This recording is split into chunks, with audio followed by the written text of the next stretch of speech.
Ladies and gentlemen.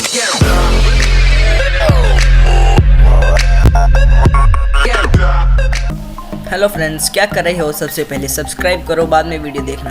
और यदि आपके भी ये इशू आता है माइक का फोनिक्स ओएस के अंदर, तो आपको सबसे पहले ES फाइल एक्सप्लोरर को ओपन करना है।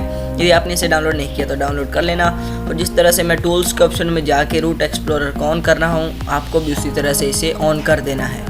और फिर आपको इंटरनल स्टोरेज पे क्लिक करना है, 3 लाइन्स पे क्लिक करना है और जो रूट वाली जो फाइलें हैं उसे ओपन करना है, जैसे मैंने किया है। फिर ETC वाले फोल्डर के अंदर जाना है। यहाँ पर init.sh नाम का एक फ़ाइल है, उसको ओपन करना है। Opening method ES note editor से ओपन करना है इसे, ये साथ में ही आता है, इसे आपको अलग से डाउनलोड करने की ज़रूरत नहीं है। क्लिक करते ही आपके सामने ऐसा इंटरफेस आएगा। अब आपको एडिट पे क्लिक करना है और फिर आपको स्क्रॉल करते जाना है।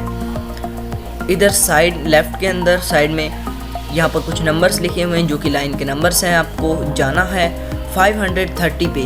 530 वाली जो लाइन है वहाँ से आपको एडिटिंग थोड़ी शुरू करनी है, वहाँ से आपको थोड़ा एडिट करना है, जैसे मैं कर रहा हूँ। जैसे 530 पे है माइक बूस्ट वैल्यू, यहाँ पर आपके 1 लिखा होगा या 2 लिखा होगा, इसको आपको 0 कर देना है।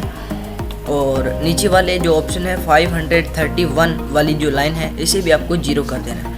और सेव वाला जो ऑप्शन है उस पर क्लिक कर देना है और ये फाइल सेव हो जाएगी। इससे आपका जो इशू है वो पूरी तरह से सॉल्व हो जाएगा। कट कर देना है आपको इसे और आप इंजॉय कर सकते हैं अपनी चैट को जो आप करते हैं फ्री फायर या PUBG के अंदर अपने फ्रेंड्स के साथ। तो अच्छे से माइक सॉल्व हो जाएगा और यदि आप रिकॉर्डिंग करते हैं तो भी अच्छा होगा। Bye bye.